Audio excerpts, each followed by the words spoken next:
Hello everyone, welcome to my video on which is the best living card game for you. Now, for those who don't know, living card game is a term coined by Fantasy Flight Games, which is a range of card games they developed which have a set running cycle.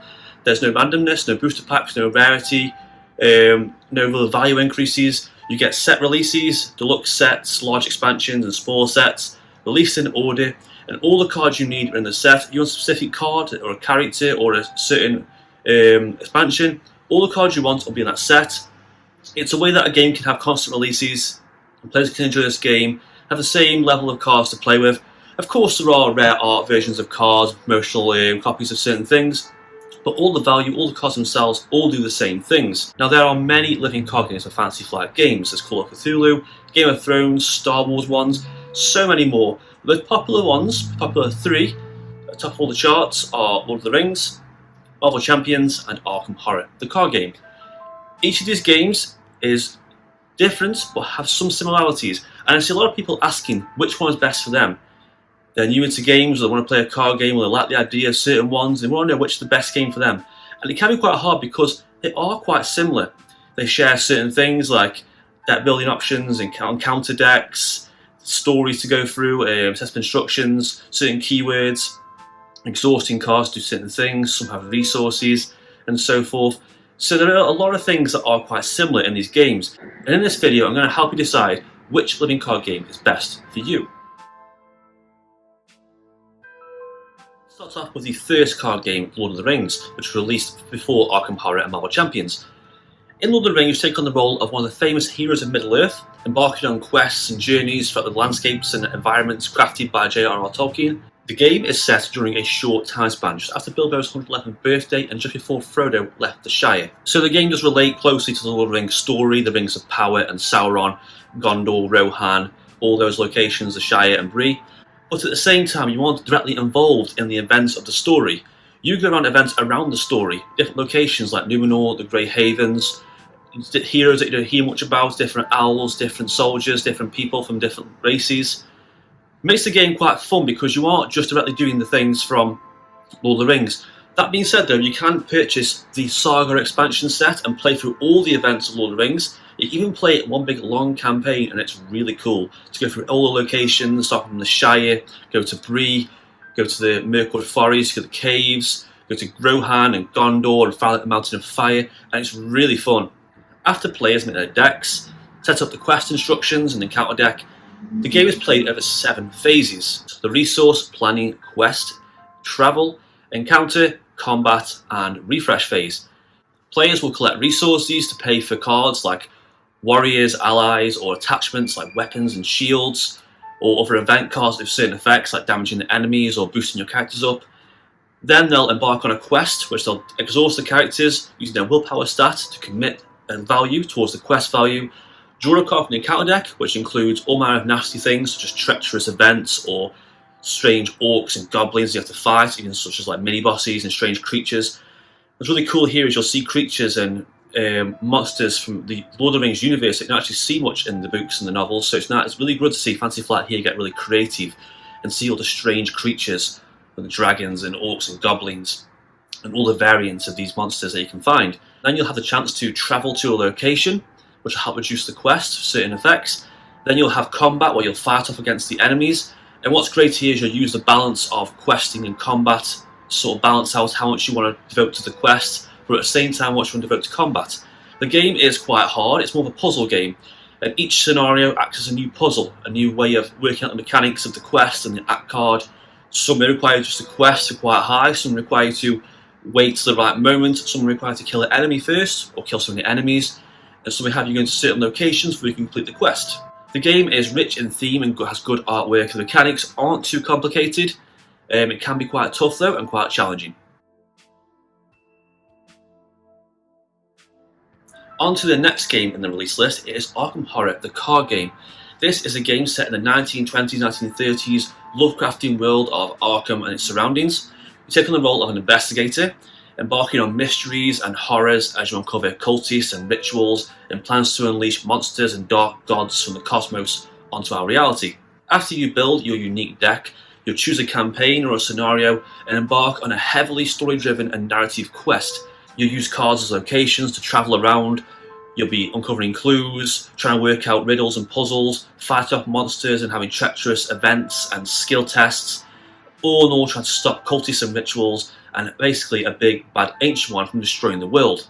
The game is played over 4 phases: the Mythos phase, the Investigator phase, the Encounter phase, and the Upkeep phase.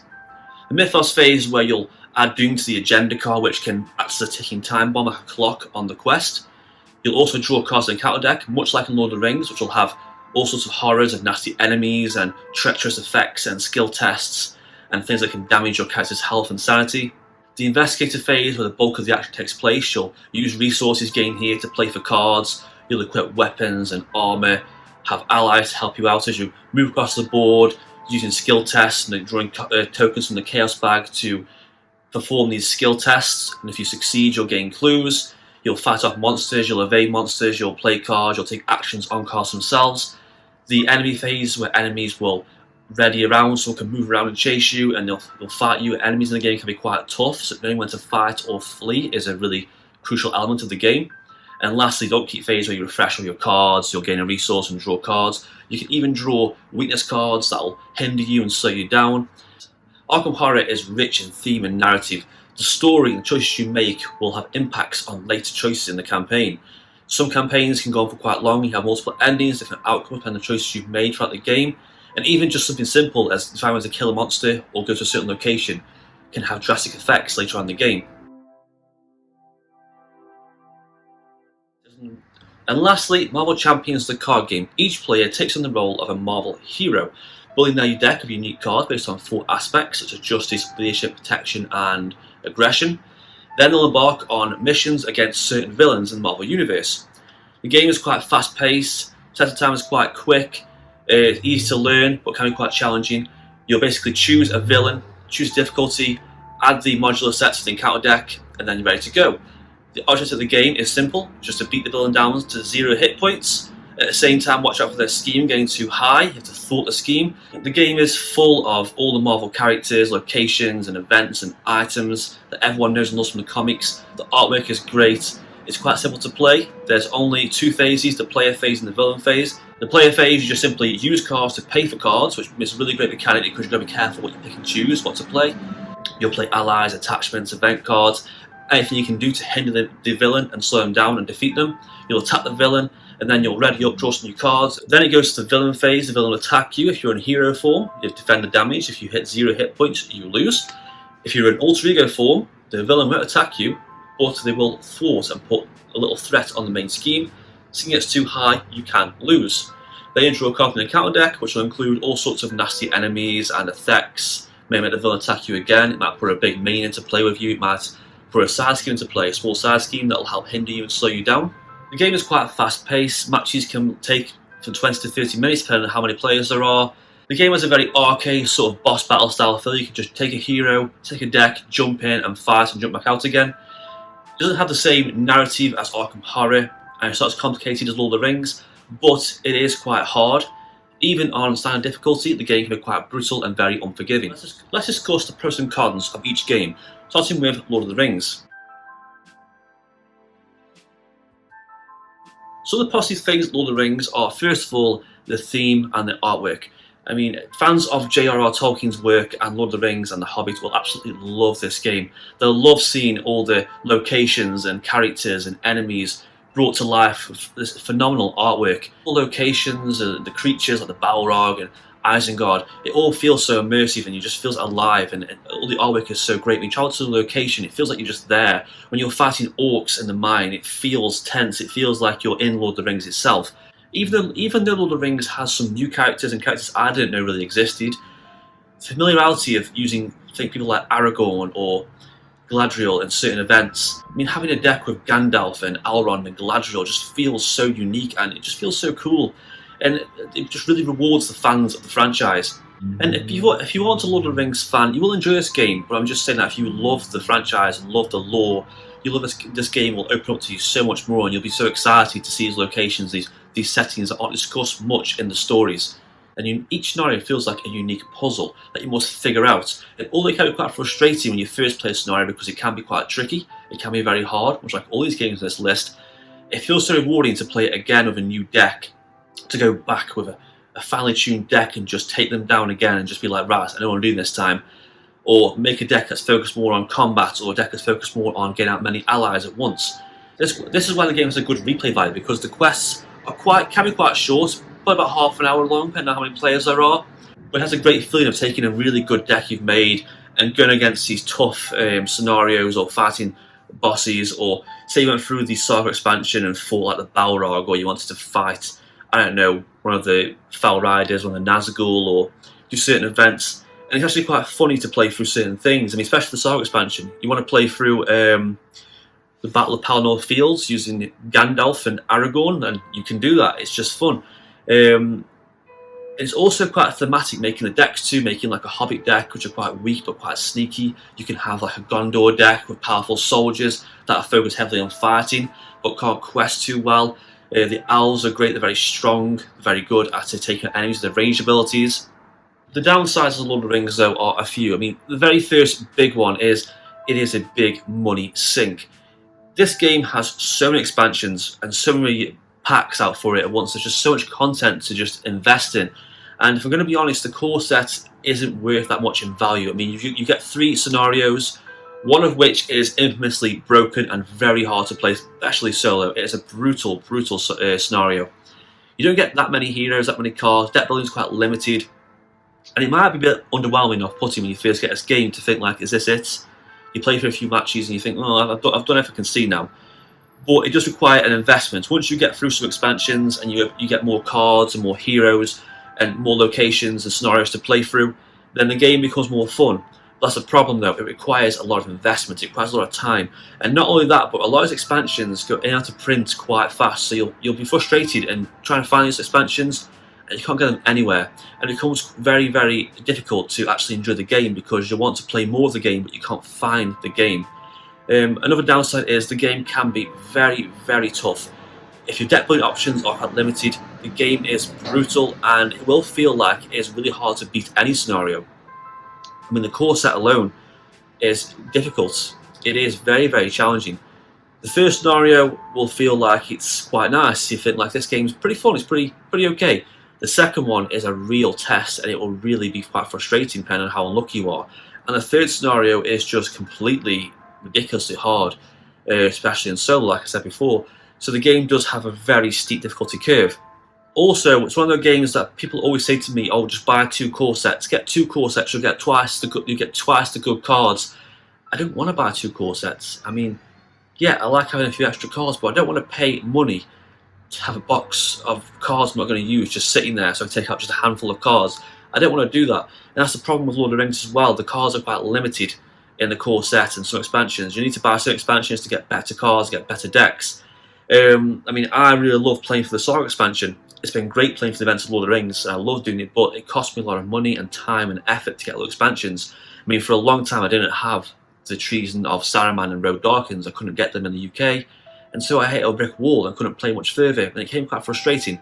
Even though the game does also try to have a bit of a story and narrative, it can feel a little bit disjointed and you don't quite get as immersed as something like Arkham Horror, because you can just jump in, do a scenario, and it kind of feels like that's the end and you've done what you need to do and you can just jump out and then you think, oh, I might leave it there, it's fine. Which it doesn't affect all people, but for me personally, I didn't really find that much immersion in some of the expansions, some of the campaigns. They were okay, but I didn't feel like the events were that important compared to the events in the Lord of the Rings saga. It was nice to see them, and it was fun, and it was great to see all the other characters and the other locations and events around Lord of the Rings, but the story elements here weren't as strong as I wish they could have been.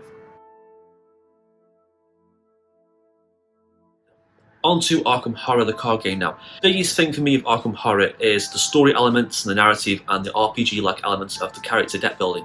So the story is great. You really get immersed in the story, you re-explore past each of the booklets and pullouts, and it'll be a great story, and you'll meet characters, you'll go to certain locations, travel around an event, and things you did in the previous scenario will affect later scenarios, so you'll have different endings, you'll collect characters and rewards as you play through, you'll be getting new characters and new friends. You can play through a campaign for a second time and have a completely different outcome, different allies and different weapons and cards, and the ending feels great because you feel attached to your character.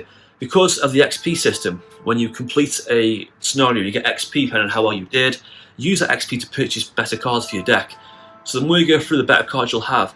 And even though deck building can be quite tricky in all these games, I find Arkham Horror's XP system makes deck building a lot easier and more fun, because as you play, you'll learn what cards work and what cards don't. So you'll play through a game and you'll realise that cards you put in weren't that great.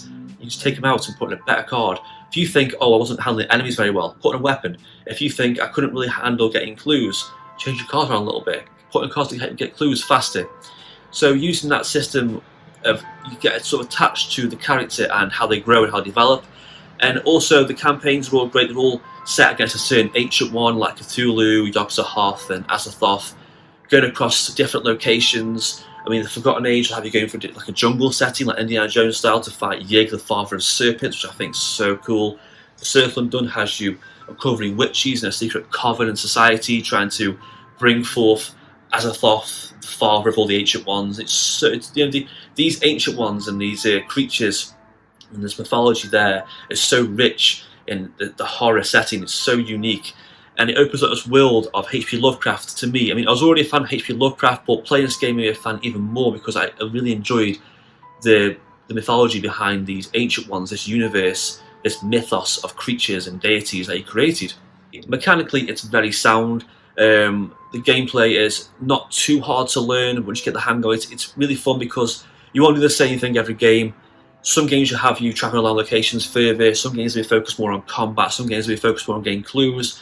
And just by using cards, every single scenario feels completely different in how you progress. It's not just a simple goal of go here, do this, or kill this creature.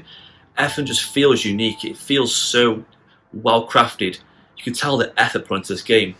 As for the cons though, the biggest con of Arkham Horror is, much like Lord of the Rings, it is a big money sink and requires a huge investment to get really involved in the game.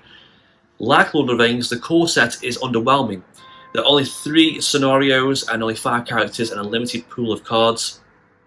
Once you played through those 3 scenarios, you'll feel like you've done everything you can see in Arkham Horror. And for a long time I was the same. I didn't want to play it much more. I felt like I'd seen everything I could see in Arkham Horror. But I took the dive and just brought the first cycle, the Dunwich Legacy, all the Mythos packs. It cost quite a bit, but I felt bad for buying this. But when I did, the game opened up. The game became 100 times better than it already was. Not only did I have a huge roster of cards to deck build from, so many cards and options to play my characters, the replay value shot through the roof straight away. But this campaign, this story of these professors going back to this horrible event they've already uncovered, of stopping an ancient one years ago and helping them and helping people out and tracking down the different rituals and the cultists, and that, it was so much fun. And I played for the campaign, I got a certain ending and I felt like, oh, I kind of want to play for it again straight away with new characters, try different options, try things I didn't do before.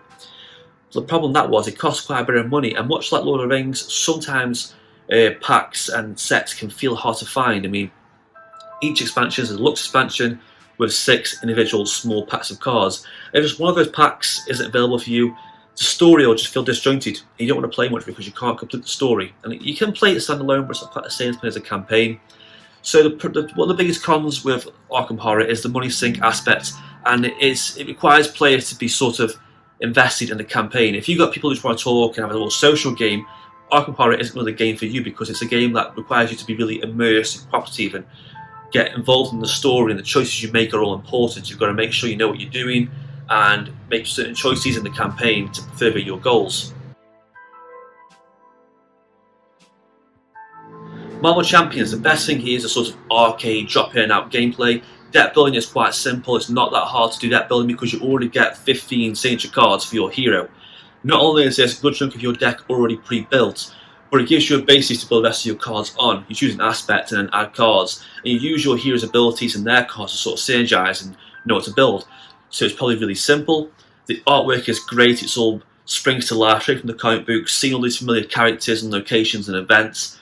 And also the game has the best core set value out of all these core sets so far. You get 5 heroes, tons of cards deck building, 3 villains that can be quite challenging, super adjustable difficulty settings.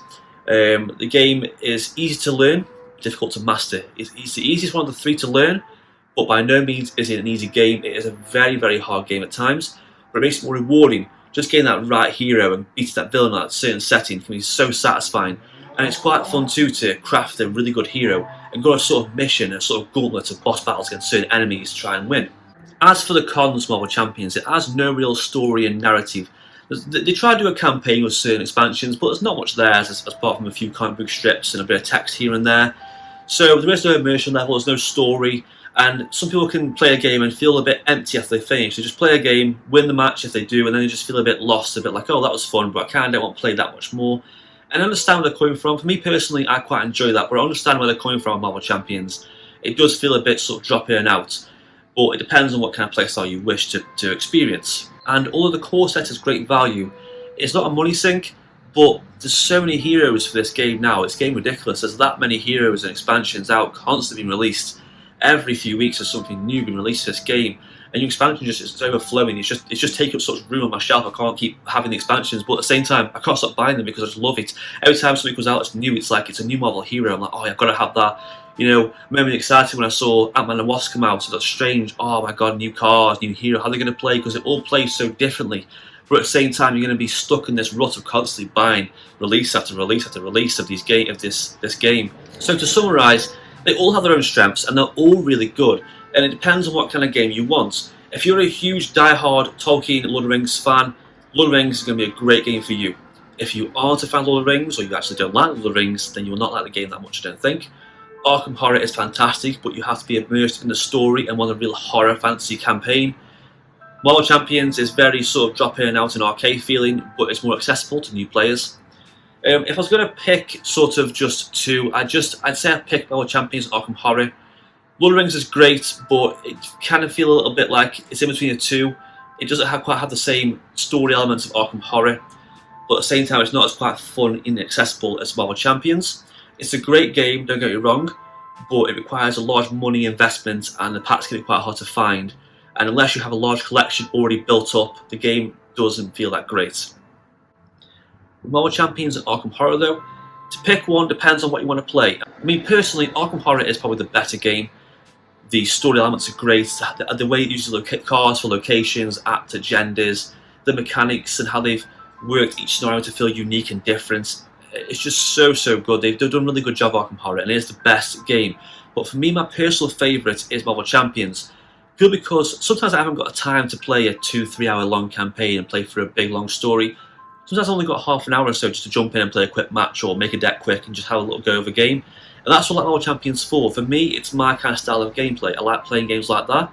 But for you, it might be different. So, all in all, it really depends on what playstyle you're after. If you want a unique, thematic Lord of the Rings puzzle-like game, Lord of the Rings. If you want a really deep horror, campaign, story-driven RPG-like game, it's Arkham Horror. If you want a fun, accessible, boss battle style beat 'em up kind of card game, there's Marvel Champions. None of these are bad games, but they all have negative points. But the least negative for me is Marvel Champions. But that might change for you. And that is it for my video on which LCG is best for you. Let me know in the comments which one you think you like to buy, or which one you have, or which one you don't have. Like and subscribe if you can, and thank you for watching.